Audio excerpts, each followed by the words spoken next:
Que honra ter os três aqui nesse nosso festival feito com o maior carinho pela Rádio CBN. Quem quiser fazer perguntas, levante os seus braços para que a gente possa pegar os papéis. Lembrando que a gente vai sortear 5 livros. Aliás, eu queria pedir para a Amanda pegar para a gente os 5 livros e as 5 camisetas que foram cedidas pela Editora Planeta. E a gente vai sortear isso logo no final, quando terminar o nosso talk show. Mas a Rádio CBN vai fazer uma promoção com o livro deles e a gente vai sortear mais de 50 livros, isso a partir desse próximo mês aí que vai entrar. Vocês fiquem acompanhando que a gente vai também sortear esses livros. E ter os três juntos aqui é um grande desafio, porque é muito difícil conseguir conciliar essa agenda. Queria saber se a gente já está pronto para a gente iniciar essa conversa. Podemos iniciar? Já estamos transmitindo? Então vamos lá. Vamos começar isso. Esse aqui é o Festival Mais São Paulo, transmitido diretamente pelo Centro Cultural São Paulo. É um encontro para a gente discutir, refletir, não apenas sobre a nossa cidade, mas sobre a nossa vida. A gente tem aqui tenores, mosqueteiros, pensadores que arrastam multidões, não só fisicamente, mas também virtualmente. E é uma honra a Rádio CBN conseguir reunir esses três aqui no mesmo espaço, num sábado como hoje. Professor Mário Sérgio Cortella, boa tarde, professor. Boa tarde. Você já trabalhou tanto, né, que você já está falando quase que sai um bom dia gostoso, que é quando a gente pensa em felicidade, a ideia de bom dia, boa tarde, boa noite, ela vem à tona, né? A ideia daquilo que é bom e que possa durar, né, Pondé e Karnal, um pouco mais do que um instante, né? Por isso, nosso livro pensa um pouco sobre isso. O que é ser capaz de lembrar que a vida, às vezes, ela é efusiva. Num instante, passa, mas volta. Você sabe que ali nos bastidores, o professor Leandro Karnal me falou que ele estava feliz de estar aqui com essas pessoas todas. É um momento feliz estar aqui, professor Karnal. Boa tarde. Boa tarde, é um momento muito feliz na cidade que eu amo, na qual estou há 32 anos, saudando não só a vocês aqui presentes, mas aos milhões de fãs também e seguidores da CBN. A minha felicidade aumenta como professor que eu sou há 37 anos, que é ver pessoas em uma tarde insuportavelmente quente, com o clima intratável, seco de São Paulo, e ver pessoas fazendo fila e vibrando para ver 3 professores. É impossível não ter esperança nesse país, né? Não é um problema quando vocês fazem fila para um show, mas é que a música, o teatro, as grandes personagens são importantes, mas é muito bom quando se envolve a ideias, ao debate de ideias. E como eu dizia antes na entrevista para a CBN, nenhum filósofo, no meu caso eu historiador, mas nenhum filósofo, historiador, sociólogo, antropólogo vai dar uma resposta para vocês. Meu grande anseio, que eu sei que é o mesmo de professor Pondé e professor Cortella, é ensinar a perguntar e não ensinar a responder. E não aceitar respostas prontas, dogmas, como o professor Cortella consagrou na sua página tão boa. Ele coloca uma frase do porte de Platão, Rousseau e pergunta embaixo: será? Essa dúvida sistemática, ela é muito importante. Será? Professor também, ele que dá aula direto, está sempre em sala de aula, não deixa a sala de aula por nada e nos provoca. Ele sempre me provoca com os textos dele. Luiz Felipe Pondé, boa tarde. Boa tarde.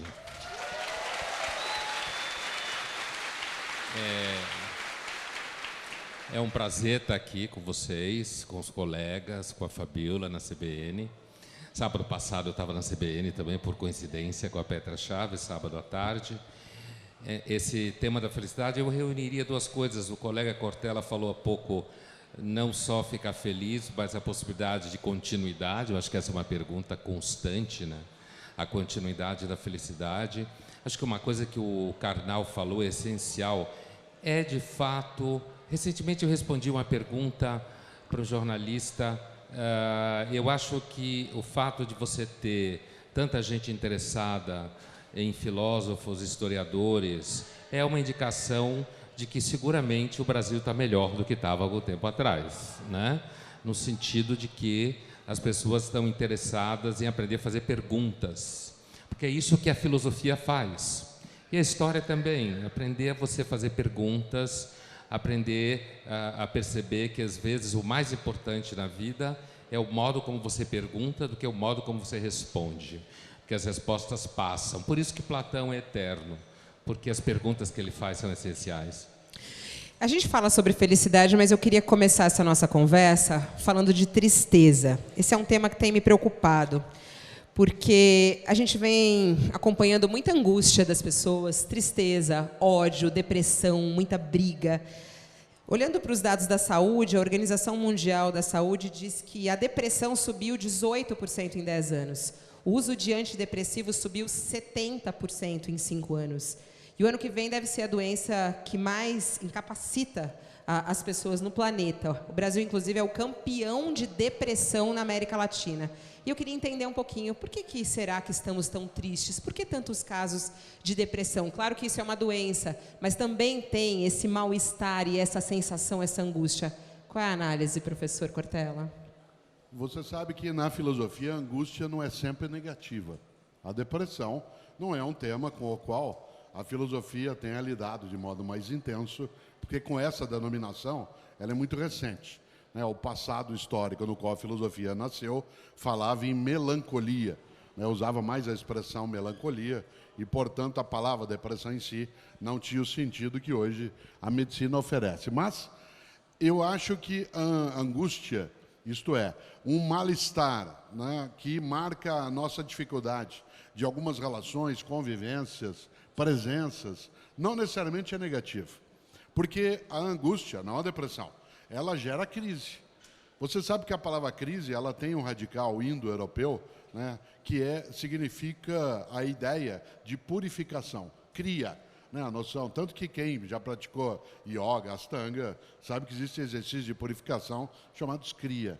Kriya, a ideia de crise é aquilo que purifica, isto é, descarta aquilo que é danoso e guarda, preserva aquilo que é benéfico. Nesse sentido, a angústia em si, ela não é ruim. Agora, a depressão, enquanto doença, eu acho que, em grande medida, ela não é gerada no nosso tempo, mas ela encontrou um ambiente mais propício.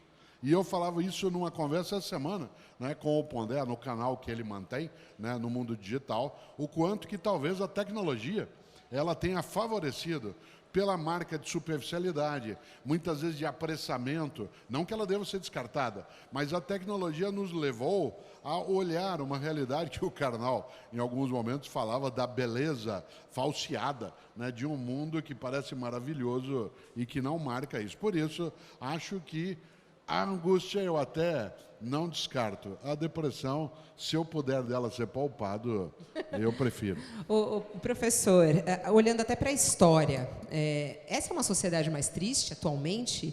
Qual é a análise que a gente faz? Ou, de repente, a gente tem essa percepção que estamos mais tristes, mas não estamos? A percepção de que nós vivemos o pior momento da história ela é sempre falsa. Porque todas as pessoas sentiram em 1347-50 a peste negra, 1315-17 a grande fome, ou 39 a 45 do século passado com a Segunda Guerra, que aquele era o momento mais terrível da história. E era mais terrível do que hoje. Então, em primeiro lugar, qual é a diferença para hoje se não é mais triste? É que nós não aceitamos mais o fenômeno da tristeza. Nós achamos que a tristeza é uma exceção que deve ser combatida. Se sobe quanto? 18% de depressão e aumenta 70% o remédio, é que tem muita gente tomando remédio sem necessidade. É uma constatação matemática.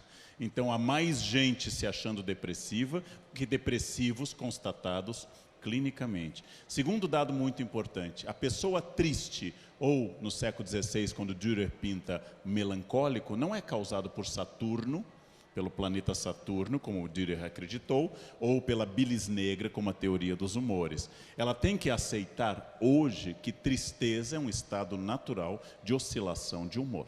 Estar em algum lugar enfrentando uma dificuldade não é algo que vai estimular a alegria, mas que a dimensão trágica da existência é oscilante, ou seja, de que você valoriza a vida porque já sentiu a morte, você se sente bem ou quando está com saúde porque já esteve doente. Tudo é uma questão muito trabalhada pela filosofia de ponto de vista. Quem está de frente a mim me vê de uma forma. Os que estão aqui em cima veem a mim e ao Pondé de outro ângulo.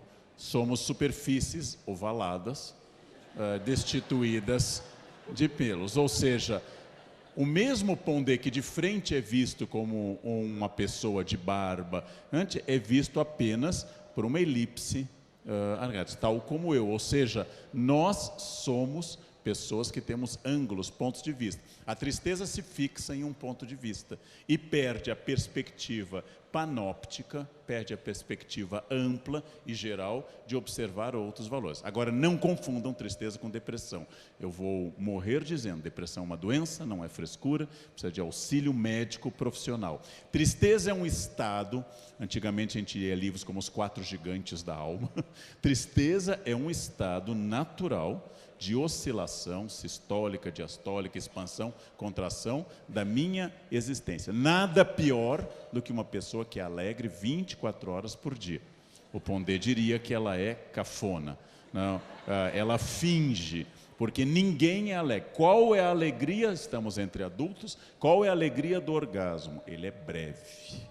Se ele durasse 12 horas, haveria problema de desidratação. Ou seja, é o caráter efêmero de alguns prazeres que torna a rosa natural tão linda e a rosa de plástica tão extraordinariamente ruim. Ou seja, é o fato de que a vida tem momentos e esses momentos têm que ser aceitos. O grande Marco Aurélio, um dos meus mentores, o grande Marco Aurélio, autor das Meditações, imperador romano morto em 180, dizia: eu tenho que colocar a minha certeza e a minha alegria nas coisas que os outros não podem me tirar. Se eu coloco nas coisas que os outros podem me tirar, eu faço uma base muito fraca. Tem que estar onde o outro não possa me tirar. Então é preciso saber as coisas que eu posso ou não posso mudar. Pense Epicteto, por exemplo, e centrar nas coisas que eu posso mudar. Ou, se preferirem, sigam a norma dos alcoólicos anônimos. Só hoje eu não vou me irritar. Só hoje eu vou conseguir e ser alegre. Eu estou convencido, para encerrar, que tristeza é uma opção para ir para uma zona de conforto. Ou seja, eu vou para um lugar que eu não preciso sair porque eu estou triste, nada dá certo comigo, eu sou um fracasso. E a alegria também é uma opção, salvo em caso de depressão, é claro, que então se trata de uma doença. Você concorda, Pondé? Essa zona de conforto? Ó vida, ó azar, eu sou triste, vou ficar nessa situação? Olha, eu concordo que tristeza, não dá para dizer que tristeza é depressão mesmo, apesar que, como disse bem o Cortella, quer dizer, é uma expressão nova, né? A filosofia sempre lidou com melancolia, tristeza. Eu acho que, primeiro, uma das causas de muita tristeza, e às vezes um jovem de 14 anos, que é filho único, cada vez mais tem filho único, eu me refiro aos jovens especificamente, cada vez tem mais jovem medicado.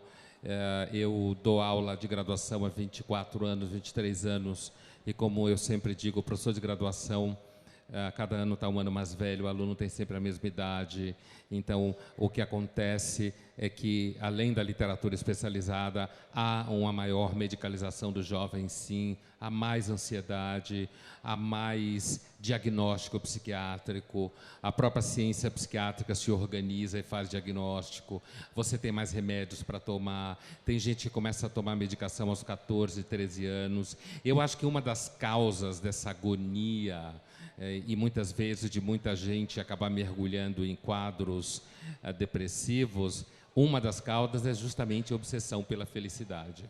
Eu acho que a mania de felicidade, como se diz em medicina, é uma causa etiológica de tristeza profunda.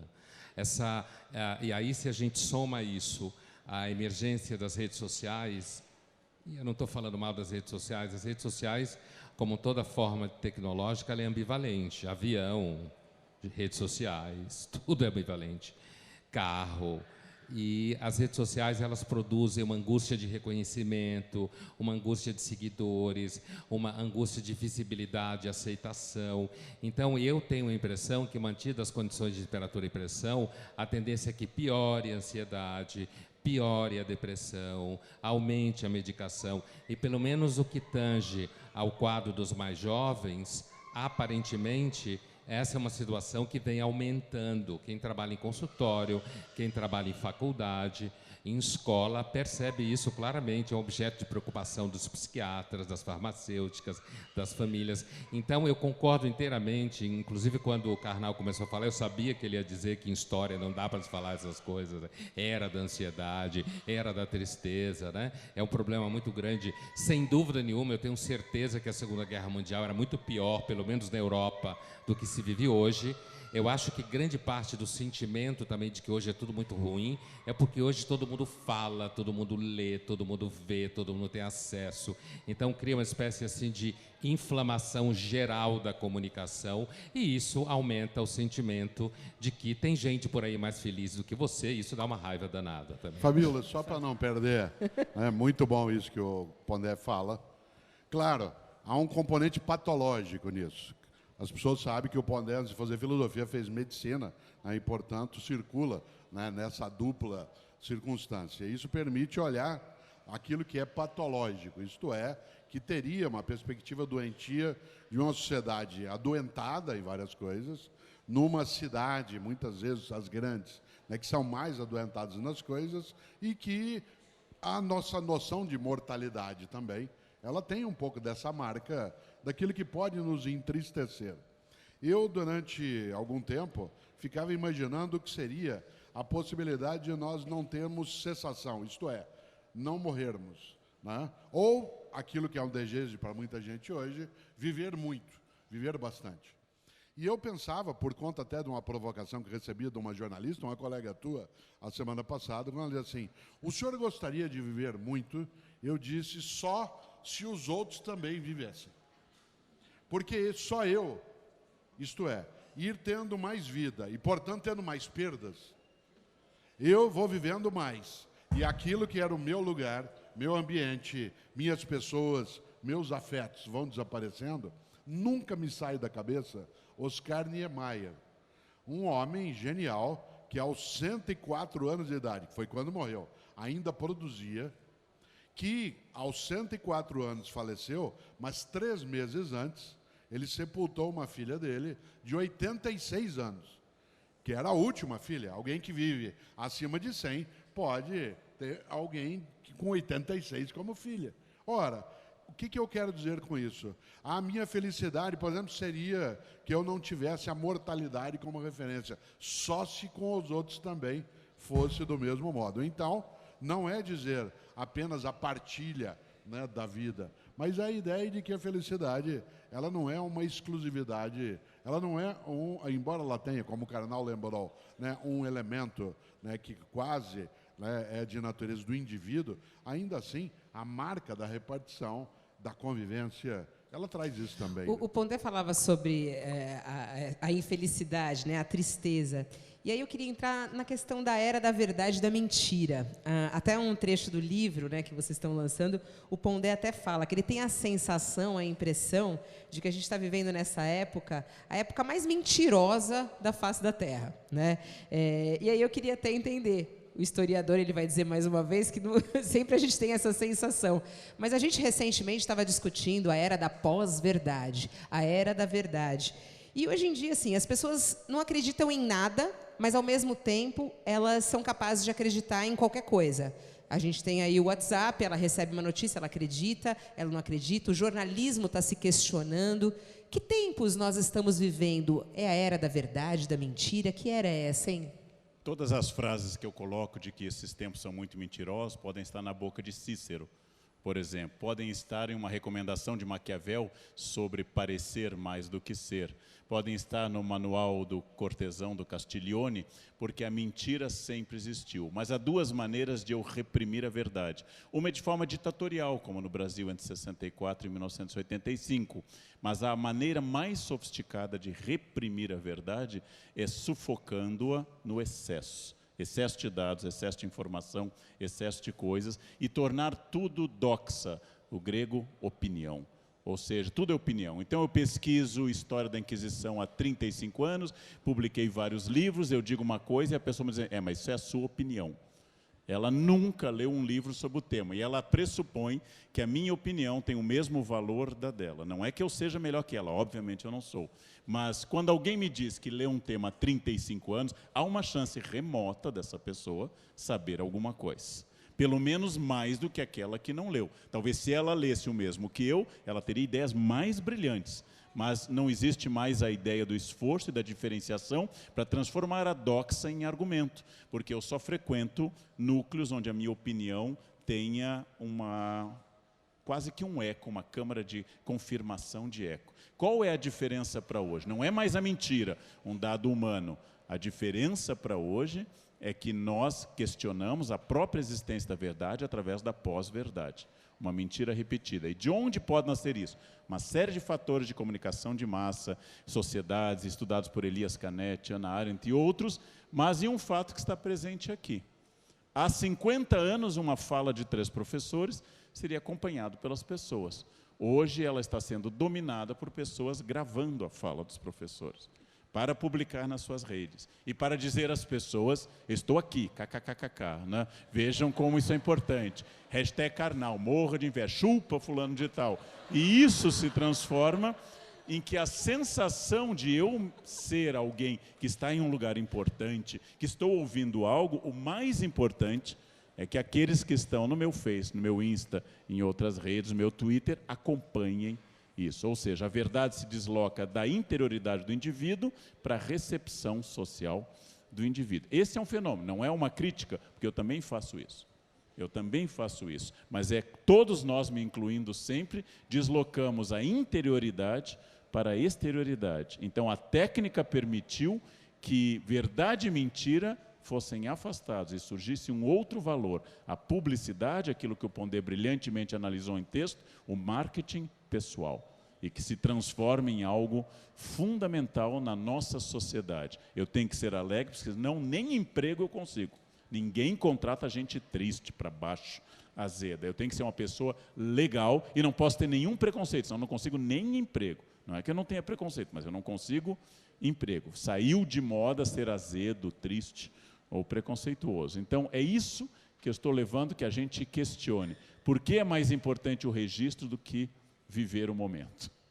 Por que é mais importante a foto, a definição da pós-modernidade do Jair Ferreira dos Santos? Seu filho é lindo, imagina a foto dele em cores. Ou seja, por que isso é tão forte, a chamada pós-modernidade, e nós perdemos um pouco a noção do real? Aí eu vou encontrar as pessoas que receberam esse vídeo. E aí eu vou fazer vídeo de uma outra questão. Há pouco, uma amiga minha que está em Barcelona reencontrando amigas de infância, fez e me mandou as imagens dela chegando no aeroporto filmando, e a amiga veio filmando. E as duas se abraçaram filmando diante do painel de Miró no aeroporto de Barcelona. As duas não se abraçaram, as duas abraçaram o público. E ao invés de pensar, não nos vemos há 20 anos, eu quero 20 mil likes, kkk, kkk, kkk. E assim por diante. Isso é um pouco patológico. Não é porque seja o pior momento da história, mas é patológico. É patológico que eu substitua a experiência pela representação da experiência sem que eu guarde uma memória dela de fato. Pondé, o que você quer dizer quando você escreve que essa é a época mais mentirosa da face da Terra? Quem está mentindo tanto? Somos todos nós? É bem o que o Karnal falava quando ele se referiu a eu já ter escrito sobre marketing pessoal. É bem isso aí, é isso que eu quero dizer. É claro que sempre existiu mentira. A democracia foi acusada já na Grécia Antiga como sendo um sistema onde não há verdade em lugar nenhum, onde há muita retórica, muita argumentação. Os sofistas, que eram simpáticos à democracia, afirmavam com todas as letras que a verdade é relativa, depende do ponto de vista, que o homem é a medida de todas as coisas. Isso, a filosofia sempre apresentou uma desconfiança com relação à facilidade da verdade. Aliás, as pessoas que acham que têm aquela verdade na mão, normalmente é porque leram pouco, porque conhecem pouco. O conhecimento geralmente traz certas dúvidas, deixa você mais cuidadoso com relação à certeza. Isso é uma coisa que acontece normalmente, até quando você faz um doutorado, isso acontece com você, né? Mas quando eu digo da mentira, eu estou falando de uma coisa específica. Eu estou falando disso que o Karnal referiu aqui, eu escrevi sobre, né? Que é o fato de que hoje tudo vira marketing. É isso que eu chamo de mentira. Então, vou usando como exemplo o que eu dizia antes dos jovens. Os pais mentem porque... É claro que eu não estou falando de todo mundo, né? Hoje a gente tem que sempre fazer um reparo, porque a gente vive no mundo das ofensas. Todo mundo se ofende com alguma coisa, né? E aí vem, não, porque a minha tia-avó, que mora não sei aonde, falou uma coisa diferente do que você disse e tal. Sempre tem uma tia-avó, é claro. Mas, assim, o que eu estou dizendo é que, assim, os pais mentem, se iludem, porque, pela vaidade dos filhos. Eu vou dar um exemplo. A psicóloga americana escreve no seu livro em 2006, Generation Me, uma psicóloga chamada Jean Twenge, que os pais fazem os filhos... poucos, que cada vez tem menos filhos, que filho custa muito caro, dura muito tempo, dá muito trabalho, as pessoas não querem ter filhos. E aí ela fala que tudo que o filho faz é lindo, maravilhoso, e é isso que eu estou chamando de mentira, né? E fala que o jovem está mais evoluído, se resolveu melhor, isso que eu estou chamando de mentira. Isso é marketing. Isso é marketing dos pais, e é marketing das escolas, para dizer que formam jovens mais conscientes, mais críticos, é quase um fetiche. Então é a isso que eu me refiro. Sempre houve mentira, isso é uma questão que a filosofia sempre se preocupou, mas eu acho que a sociedade de mercado, ela criou um protocolo quase em que se faz marketing o tempo inteiro. E para você fazer marketing o tempo inteiro, eu não estou nem dizendo que não deva haver marketing nas áreas que deve haver marketing, mas para se fazer marketing o tempo inteiro, você acaba tendo muitas vezes que fazer aquilo ou falar aquilo que agrada e gera. E eu acho que uma das coisas que eu acho fascinante no mundo das redes sociais, sabe o que é? Porque o capitalismo é um sistema que depende de números. E as redes sociais transformaram cada ser humano literalmente em produto, literalmente. Todo mundo precisa de números. Então, esse mal infinito que está presente na lógica de mercado, que é aumentar o número cada vez mais, isso assola a sua vida, associado à expectativa que você tem da vaidade. Então, eu posso pensar nisso a partir do Santo Agostinho, e esse é um clássico, o tema da vaidade e da mentira na natureza humana, ou eu posso... É o que eu estou pensando quando eu escrevo isso, dizer que o marketing, em geral, tornado paradigma, ontologia, se diria em filosofia, acaba fazendo com que hoje a gente tenha que mentir o tempo todo. Eu venho trabalhando um conceito que eu não sei se o Karnal e o Pondé, em algum momento das nossas trajetórias comuns, poderão me ajudar, que é chamar isso tudo de uma certa essencialidade galinácea. Porque, afinal de contas, a galinha, ela tem duas características. Ela tem voo curto, né? Portanto, qualquer tipo de decolagem, ela é absolutamente limitada na capacidade de avançar. E há muitas pessoas que elas se manifestam sempre com um voo muito curto. É aquela pessoa que, não tendo lido durante 35 anos, né, não tendo participado, não no campo da filosofia, mas no campo da ciência de pesquisa, naquilo que é a verificação concreta, naquilo que a ciência, que alguns não gostam, chama de evidência, né? A evidência, ela vem para a axiologia, né? Aquilo que é a mera opinião que o Karnal trouxe aí como doxa. Mas há uma frase antiga, e você sabe disso, por isso que eu estou falando de essencialidade galinácea, né? Por que a gente come ovo de galinha e quase não come ovo de pata? Porque a pata põe um ovo desse tamanho, que é 3, 4 vezes o tamanho do ovo da galinha. O ovo é melhor do ponto de vista nutricional e nós não comemos. Por uma razão, pata não canta. Isto é, ela bota o ovo e fica quietinha ali no canto dela. A galinha põe um ovo desse tamanho, diminuto, e sai fazendo um escarcéu danado, né, para todo lado. Então, nós estamos vivendo a essencialidade galinácea, né? Poucos ovos, ovos pequenos, voo curto, mas para dar uma sensação imensa de que está bombando. A gente está aqui com esses 3 grandes pensadores no Centro Cultural São Paulo. Esse é o Festival Mais São Paulo e tem como tema São Paulo. E aí eu queria saber, Karnal, o que é uma cidade propícia para a felicidade, né? Como é que você, quando você vai pensar numa cidade ideal para ser feliz, o que tem que ter nessa cidade? E é possível ser feliz em São Paulo? Bem, em primeiro lugar, lar é o lugar do qual você não consegue mais se mudar. Eu vivo em São Paulo há 32 anos e gostaria de morrer aqui. Não imediatamente, nem nesse mês, mas eu gostaria de morrer aqui. E sou paulistano, não de nascimento, mas por decisão da Câmara de Vereadores de São Paulo, tenho o título de paulistano honorário. Por que eu considero São Paulo positiva? Primeiro, São Paulo me encanta pela diversidade. Um passeio pela Avenida Paulista derruba qualquer teoria supremacista, racista, homofóbica ou misógina. São Paulo é a terra da diversidade. Segundo, porque São Paulo te desafia. É fácil ser gênio numa aldeia com 40 famílias. Muitos daqui são os especialistas nas suas famílias. Então, escutaram o ciclo das 9 sinfonias de Beethoven e passam por especialistas em música clássica na família.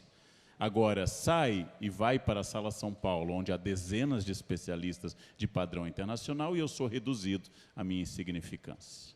Então, em São Paulo, todo holofote tem tendência a virar vela, e há um desafio muito maior. Na cidade pequena, toda vela parece o farol de Alexandria. Então, em São Paulo, há um desafio humanista. Eu tenho que ser melhor, porque São Paulo tem muita gente boa. Outra virtude de São Paulo que eu amo aqui, o anonimato. Adoro morar numa cidade que eu não saiba o nome dos meus vizinhos, não por egoísmo, mas, em geral, quando eu sei o nome dos vizinhos, há um problema a resolver. Eu adoro as pessoas, mas o núcleo que eu adoro não necessariamente mora ao meu lado.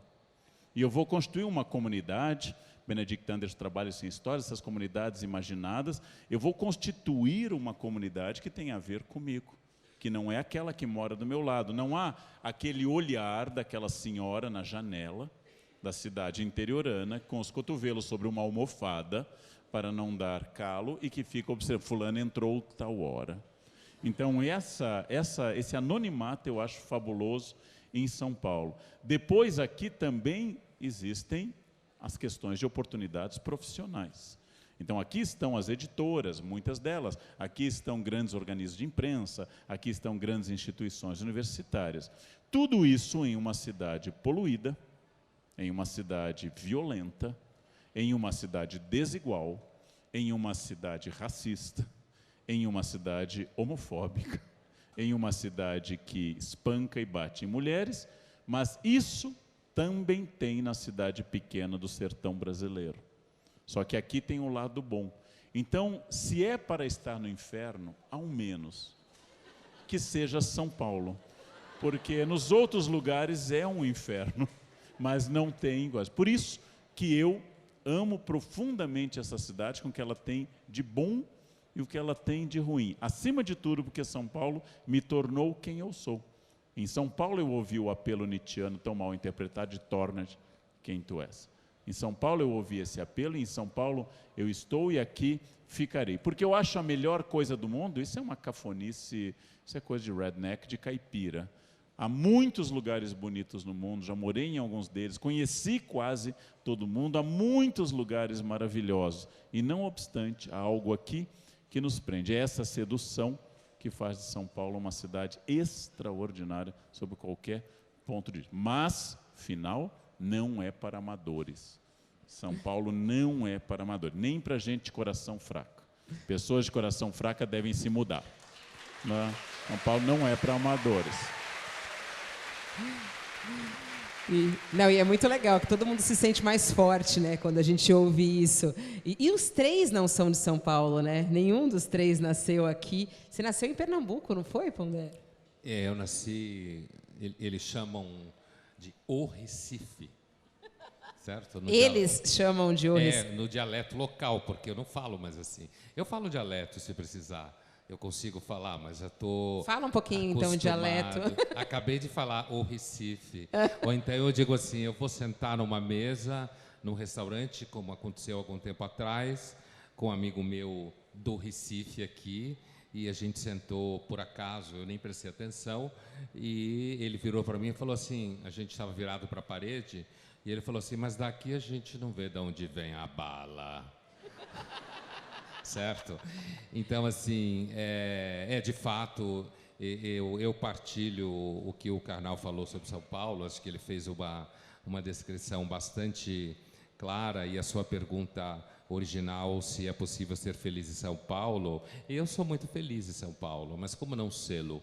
São Paulo é uma cidade, acho que é a cidade mais moderna do país, acho não, é a cidade mais meritocrática do país, é uma cidade que, em alguma medida, se você trabalha, se esforça e corre atrás, é uma cidade que contempla, em alguma medida, sempre falando dentro de certas medidas, é uma cidade que acolhe o seu esforço, reconhece o seu trabalho. É claro que, ao mesmo tempo, muitos paulistanos sentem, às vezes, uma certa nostalgia, que é bem romântica na sua origem, do movimento romântico na Europa entre o 18 e o 19, uma certa nostalgia do campo, uma certa nostalgia da praia. Então, muitos paulistanos têm uma vontade de morar numa praia no Nordeste. E, como sempre citava o caro Karnal, que não é dele, mas ele vai lembrar da frase: paulistano viaja de férias para estressar o resto do país. Lembra, Karnal? Você gostava de citar essa frase do Simão, né? Do Zé Simão, né? O Macaco Simão, porque tinha um cartaz em Trancoso dizendo uma pousada paulista: acalme-se, você está na Bahia. É isso aí. Mas é exatamente isso, né? Então, o paulistano tem uma ânsia de serviço, uma ânsia de resultado. Eu acho que isso é tipicamente, a dialética moderna é bem essa. Quer dizer, eu costumo dizer que a modernidade é bipolar, né? Ela, quando acorda feliz, competitiva, achando que vai dar certo, que vai dar conta da agenda e vai conseguir, vai realizar, e muitas vezes o faz. Às vezes acorda meio depressiva, achando que só pensa em dinheiro, não tem nenhum vínculo material, se pergunta, afinal de contas, o que eu estou fazendo no meio desse trânsito da 23 de maio, da Rebouças, esqueci o que eu queria fazer.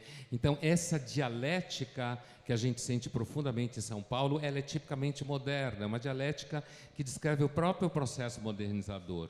E São Paulo tem essa dialética. Então, muita gente que mora em São Paulo tem vontade de ir para uma montanha de vez em quando, aí às vezes pega 6, 7 horas para chegar lá de carro, e aí quer ficar lá um tempo descansando, mas aí volta para cá, fica nervoso porque o Wi-Fi não funciona. Então, eu acho que essa é a condição humana. O ser humano, nós somos assim instáveis o tempo todo. Mas eu não tenho dúvida, a sua pergunta, assim, eu acho que muita gente é feliz em São Paulo porque tem mais opção de vida, apesar de toda a violência. Mas eu acho que, na verdade, eu já disse algumas vezes que felicidade é para iniciantes, né? É outra coisa que eu já disse algumas vezes, sempre me perguntam, afinal de contas, por quê? Porque ao longo da vida a gente descobre que as coisas são muito mais complexas do que simplesmente eu sou feliz ou não. Depende muito do momento que você está, do estágio de maturidade, depende muito dos outros. Eu tenho a impressão que para eu ser feliz, eu dependo muito dos outros, de um conjunto de pessoas que estão à minha volta, que trabalham comigo, que me levam a sério, que dão conta de coisas que eu preciso. Por isso que, inclusive, no livro eu digo que, além de coragem, a gente precisa de misericórdia dos outros para ser feliz. Se você não tiver pessoas misericordiosas com você à sua volta, você está lascado. Mas a gente, às vezes, é treinado a pensar que a felicidade está só dentro da gente, não fora. Não é verdade isso, professor Cortella? Então, ela tem os dois lugares. Se você imaginar, a cidade de São Paulo, ela tem sim essa multiplicidade que o Karnal e o Pondé falaram. Haja vista que nós temos tantas coisas que quantas vezes nós temos de dizer que este lugar que nós estamos hoje se chama Centro Cultural São Paulo e não Centro Cultural de São Paulo. Porque se ele se chamasse Centro Cultural de São Paulo, ele seria o Centro Cultural da cidade. E esse é dos centenas de localizações. Por que eu estou dizendo isso? Porque é um local de encontro, de momento.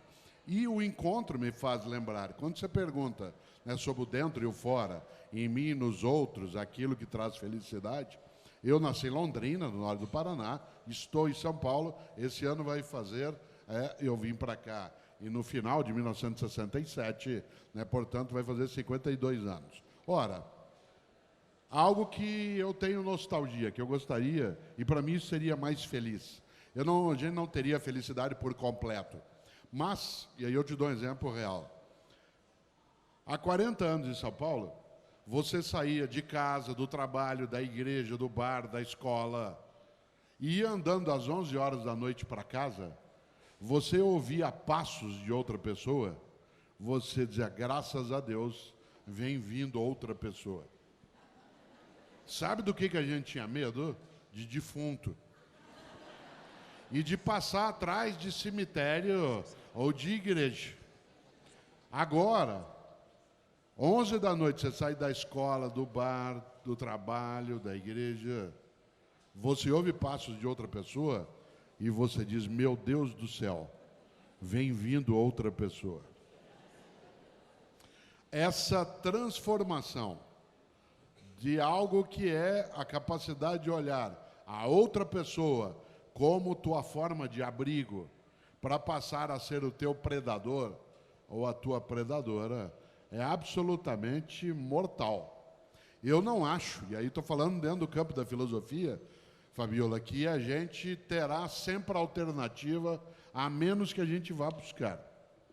Eu gosto demais de lembrar, nós estamos num espaço que é a Adoniran Barbosa, e o Adoniran tem uma música que a gente cantava juntos essa semana, a contragosto, que era Vila Esperança, né?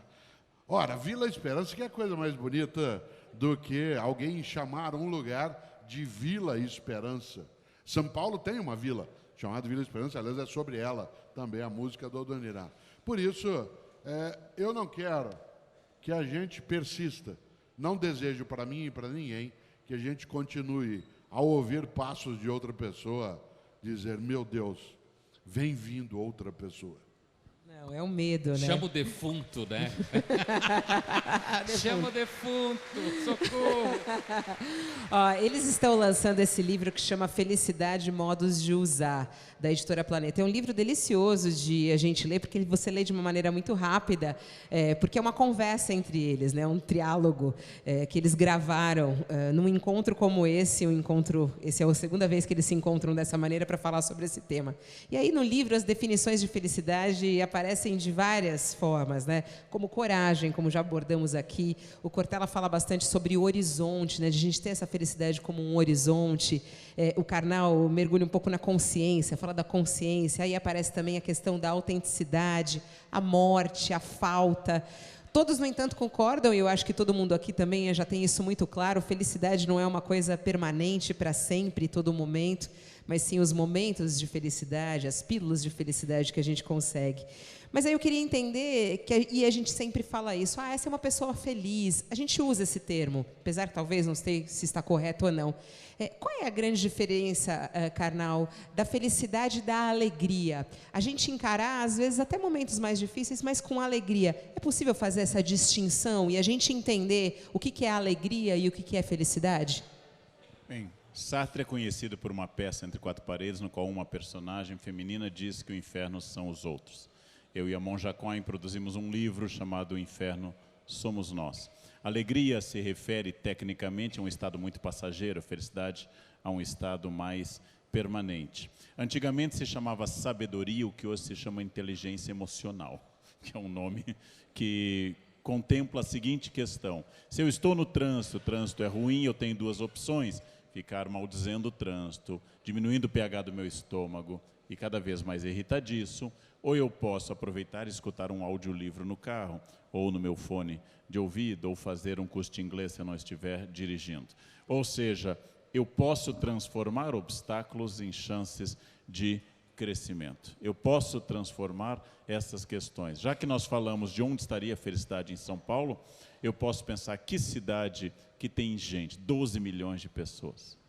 Quer dizer, isso é mais do que muitos países vizinhos nossos. Que cidade lotada. A grande São Paulo supera quase todos os vizinhos imediatos do Brasil. Que cidade lotada. Mas pense agora em uma cidade pequena, tranquila, 3 mil habitantes, com várias virtudes do lugar pequeno. O que eles estão fazendo no sábado à tarde e o que vocês estão fazendo.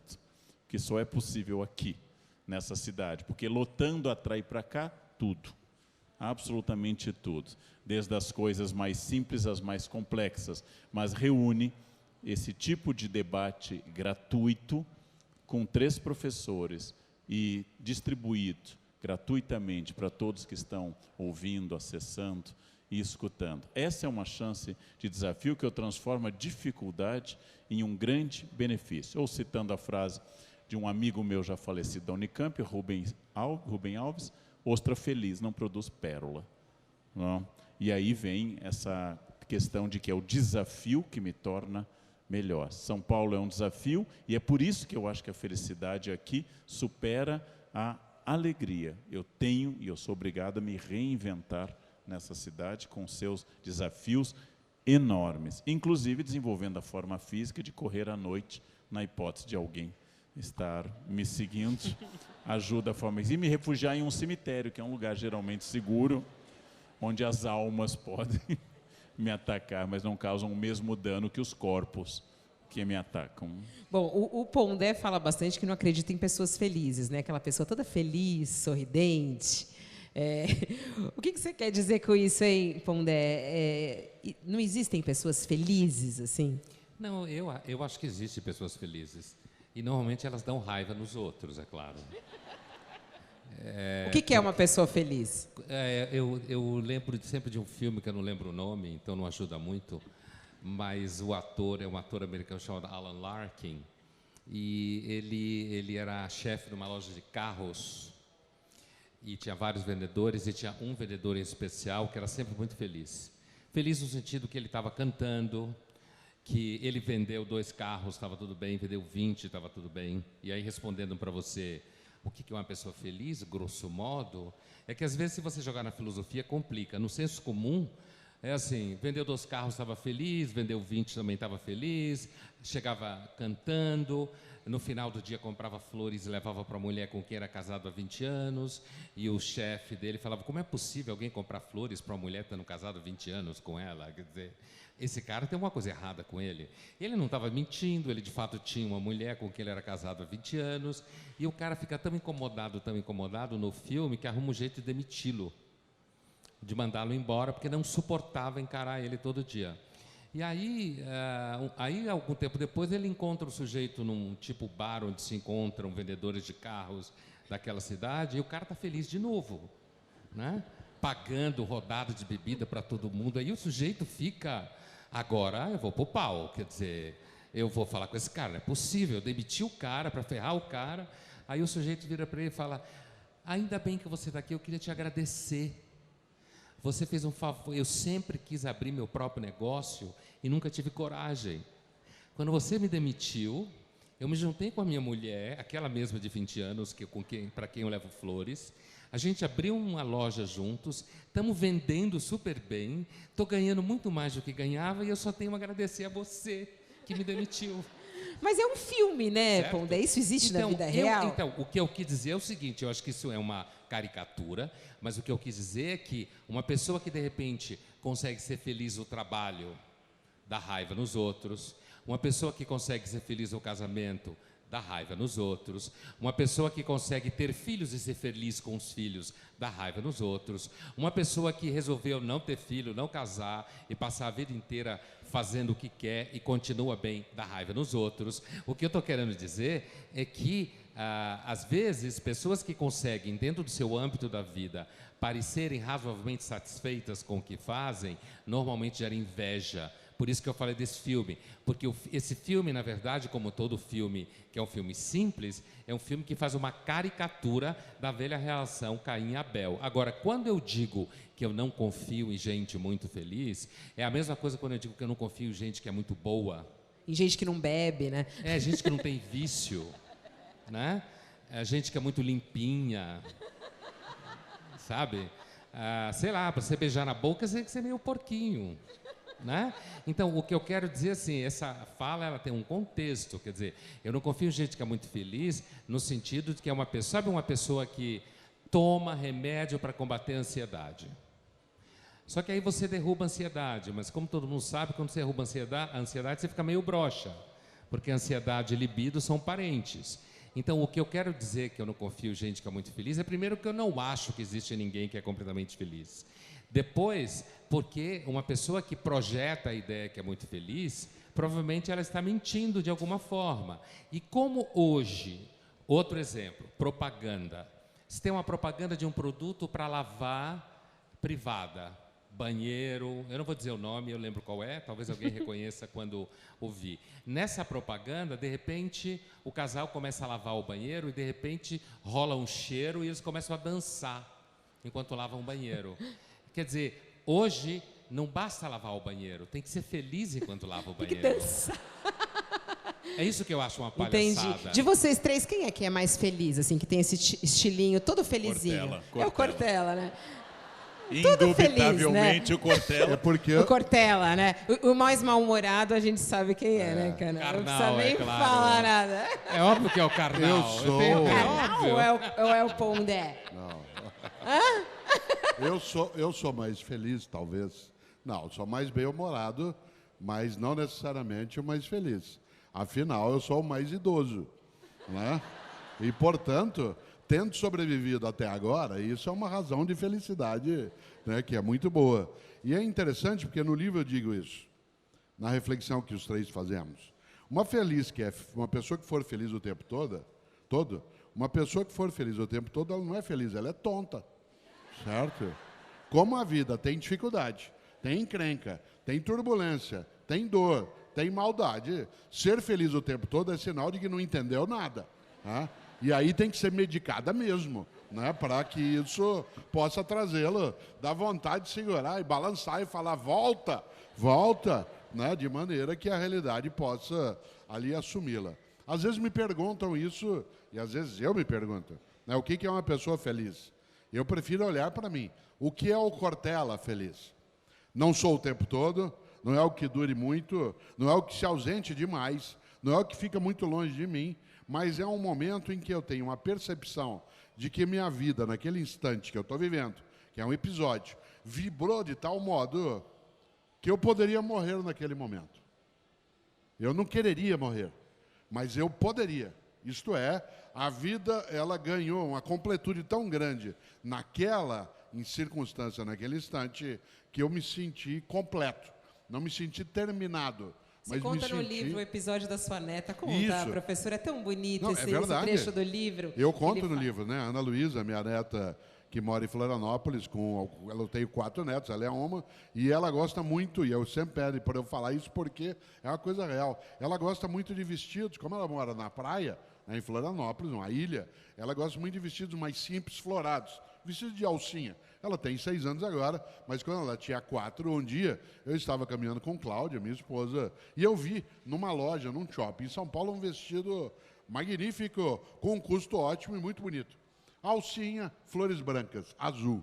Eu falei, eu vou levar para ela. E, de fato, como eu ia para uma atividade em Florianópolis, eu fui. Quando eu cheguei lá, avisei a minha filha que eu tinha trazido e quando ela voltasse da escola da Ana Luísa, eu passaria para ela. E ela, de fato, ao chegar da escola, a Carol, minha filha, já tinha dito a ela, né, que eu tinha trazido algo e ela já entrou, né, com aquela animação imensa de qualquer pessoa que vai receber algo, né, que fosse bom. E ela veio e correu na minha direção e me escalou, isto é, subiu em mim, começou a me escalar. Se você já teve a sensação de ser escalado por uma criança, né? E aí ela começou, quando eu abri o pacote, ela viu aquele vestido, ela entrou em estado, né, de euforia absoluta, começou a correr pela casa, tirou o tênis da escola, tirou a meia, tirou a roupa, tirou tudo, tirou a calcinha, tirou tudo. Ficou pelada, foi, pôs o vestidinho, parou na minha frente e fez assim. Inclinou a cabeça. Naquela hora eu podia morrer. Eu não queria. Podia ser o Pondé, mas eu... né? Porque eu não gosto de gente mal-humorada, certo? Mas eu não queria, mas eu podia. Aquilo é um momento, mas esse momento ele é tão expressivo que ele marca essa condição. E eu acho que aí faz a gente sentir, né? Eu já estou sendo pressionada para encerrar essa conversa, gente. Eu estou passando mal. Mas eu tenho que tocar numa questão que é o momento do Brasil atual. Eu queria muito uma reflexão de vocês a respeito disso. O presidente Jair Bolsonaro, no discurso da ONU, ele falou sobre ideologia, mais uma vez, e sobre família. E eu queria trazer esses dois temas para cá, né? Ele disse que a ideologia se instalou no terreno da cultura, da educação, da mídia, dominando os meios de comunicação, as universidades, as escolas. e diz que a ideologia também invadiu nossos lares para investir na célula máter de qualquer sociedade, que é justamente a família. A gente ouve muito de que é preciso resgatar aquela família, os valores da família, onde está aquela família. E eu queria saber de vocês, 3 grandes pensadores que se debruçam na construção da sociedade, que família é essa que a gente está falando, que a gente precisa resgatar? Ela existe, ela não existe? E ideologia é tão mal assim? O que é a ideologia? Existem muitas definições de ideologia, mas é curioso que talvez essa usada pelo presidente dialoga com a de Marx. Marx acredita que ideologia é aquilo que vela relações de dominação. Ou seja, ideologia seria a prática, o discurso cultural, das ideias, que faz com que as relações de atrito sejam diminuídas. Nunca existiu a família tradicional. No período colonial, segundo todos os nossos demógrafos, especialistas e pesquisadores, excede em 50% o número de lares monoparentais. Um número muito próximo de hoje. Um só homem, uma só mulher, filhos de outros casamentos. Aquela família de propaganda de margarina é uma construção do pensamento conservador. Eu defino família, para meu uso e defesa, como um espaço de proteção, um espaço de amor.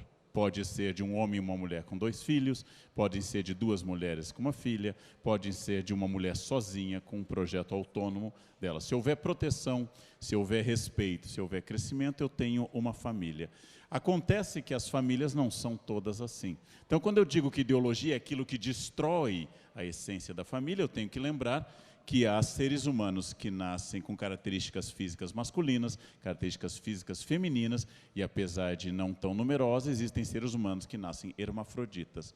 Ora, ideologia seria negar que a biologia já é diversa, nem entrando em caso de identidade de gênero, só a biologia. Então, Deus criou homem e mulher. Quem criou o hermafrodita? Então, nós temos em medicina crianças perfeitamente hermafroditas. Quem foram criados por quem? É um erro da natureza? É um erro de Deus? Não, a variedade existe e eu compartilho da ideia de que nós somos diversos, a diversidade nos acrescenta bastante. Ora, o presidente tem uma ideia, e essa ideia é defensável, não é ruim na democracia, é divergência. Mas tanto o presidente quanto a ministra Damares, o presidente fala da santidade do casamento e casou 4 vezes, a Damares é mãe solteira. Então, e eu acho que eles são felizes, não é uma crítica a eles, exatamente na diversidade. Damares criou uma criança indígena sem um outro homem. Essa é a Sagrada Família, nome do templo expiatório da Catalunha, a Sagrada Família de Gaudí, mostra uma mulher que engravidou sem o marido, Maria, e um marido que não participou da geração do filho. Essa é a Sagrada Família. Ora, o que está apontando esse modelo? Que nós somos felizes de muitas maneiras, separando da primeira esposa e casando com uma bem mais nova como presidente, adotando uma criança e protegendo-a como a ministra Damares, não casando, fazendo uma produção independente, ou casando na igreja com a primeira namorada e tendo 16 filhos. Tudo é possível. É possível, inclusive, ser feliz casando. Eu defendo essa ideia. É possível, há autores que acham que isso é possível. Então, o que eu estou dizendo? Eu não trabalho com ideologia, eu trabalho com a realidade. A realidade humana é diversa, ela não é definida por ideias, mas é definida pela prática das pessoas. Eu estou dizendo que, graças ao exemplo do nosso presidente, da ministra Damares, eu acredito na diversidade. Você é casado, Carmelo? Não sou mais. E sou feliz. E sou feliz e também. E foi feliz também casado exatamente, naquela época. Exatamente. E para você, hein, ô Pondé, o que você acha dessa loucura que falam? Não, essa família, cadê essa família? E o que você acha do governo atual? O que você acha do Brasil atual? Olha, eu acho que essa discussão sobre a família não existe, nunca existiu essa família tão ideal. Eu acho mais interessante pensar que famílias ideais ou não ideais, o crescimento de relacionamentos disfuncionais está em toda parte, crianças que não recebem o devido cuidado está em toda parte, em todos os níveis sociais. Eu não acho que se resolva questões de afeto simplesmente com plataformas políticas, sejam plataformas à direita ou à esquerda. Tá aí uma das coisas que eu acho que a gente acaba fazendo marketing, quer dizer, a disfuncionalidade crescente entre os jovens é sinal de que o modo como a gente vive dos últimos tempos também cria patologias. Eu vou te responder, assim, eu lembro que eu estava num evento, alguns anos atrás, junto com Gianetti. Eu gosto muito de pré-história, leio muito sobre pré-história. E quando você lê pré-história, isso arruína um pouco sua percepção de tempo. Alguém me faz uma pergunta da plateia, o Gianetti pede a palavra e conta uma história do seu professor de História da Economia em Cambridge, no doutorado dele, que o professor abre o curso de História da Economia dizendo o seguinte: cuidado, os últimos 3.000 anos foram atípicos, certo? Então, eu acho que às vezes a gente vai muito rápido, a gente passa a pautas que de um lado é uma pauta tarada, reacionária, e do outro lado é uma pauta que acha que a partir do momento que alguém decidir que alguma coisa é legal, tudo vai ficar maravilhoso. E às vezes é por isso que, como você mesma brincou, parece que eu sou mais mal-humorado. Na verdade, eu tenho filhos. Todo mundo que tem filho é otimista em alguma medida, certo? Então, assim, o que acontece é que, do meu ponto de vista, às vezes a gente precisa ir um pouco lentamente, principalmente com aquilo que nos parece muito bom. E você, professor Cortella, que tem uma grande família, inclusive, né? Eu vou resvalar em algo que é perigoso, que é a demagogia. Eu não quero ser demagógico, não tenho intenção de sê-lo, mas posso sê-lo. O que destrói família é a ausência de emprego. O que destrói família é a ausência de escola pública e de projeto de educação nacional. O que destrói família é hospital público no qual não haja atendimento adequado no momento da gravidez, do parto, do pós-parto, a fase da infância e todos os outros tempos. O que destrói família é a ausência de habitação saudável, é a recusa à possibilidade de se ter um lazer sadio, a incapacidade de com os tributos gerar aquilo que é uma condição de vida para as pessoas mais idosas. O que destrói família não é uma discussão sobre gênero, é a realidade concreta que é homicida por omissão, por falta de capacidade. Tanto faz quem fala isso. Mas todas as vezes que alguém diz a família está em degradação, eu fico imaginando algo que é muito curioso. As pessoas desviarem o assunto daquilo que, de fato, destrói uma família. Tá aí.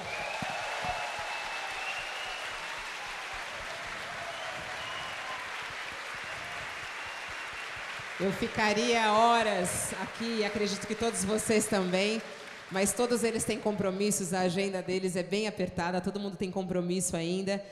E eu queria terminar essa nossa conversa com uma pílula de felicidade de cada um de vocês. Então, uma frase, uma pílula de felicidade para a gente deixar esse recado, para que essas pessoas levem isso para casa. Eles que estão nesse livro, Felicidade, Modo de Usar, a gente vai sortear daqui a pouquinho 5 exemplares dele, Karnal, Pondé e Cortella, pela editora Planeta. Uma pílula de felicidade, Leandro Karnal.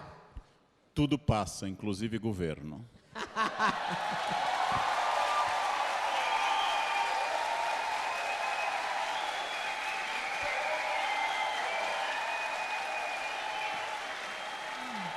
Luiz Felipe Pondé, uma pílula de felicidade. O que eu falei no livro, entre outras coisas, eu pessoalmente não consigo ser feliz se não tiver gente generosa perto de mim. Eu preciso da generosidade dos outros para ser feliz.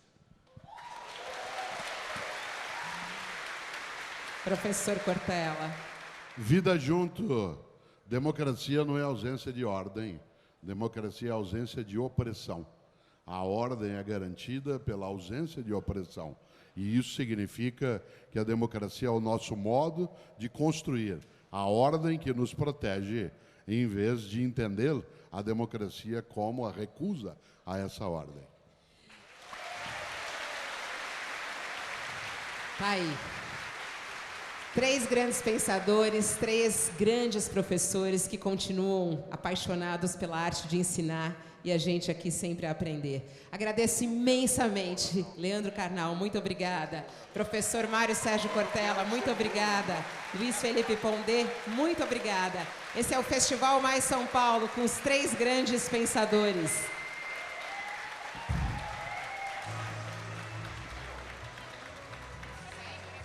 Vamos fazer o sorteio. Todo mundo senta, porque tem a ver com a cadeira de vocês o sorteio, gente. Deixa eu falar para vocês o seguinte. Procurem na sua cadeira.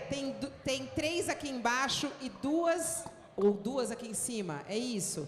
Essa fitinha, tem uma fitinha cor-de-rosa e uma verde na cadeira de vocês. Tá aonde tá isso? Tá embaixo da cadeira, tá todo mundo procurando. Embaixo da cadeira, uma fitinha. Alguém achou? Tem uma aí? Eva, desce aqui para você pegar o seu livro e uma camiseta. Lembrando, é isso aqui, ó, é uma fitinha rosa e uma verde. É essa, eu acho, não sei. Deixa eu ver. Não, ela é compridinha assim, é como se fosse um durex. Tá na madeira, na parte pretinha. Não é essa, é uma fitinha comprida. Lembrando, gente, para quem quiser, daqui a pouquinho a gente tem uma roda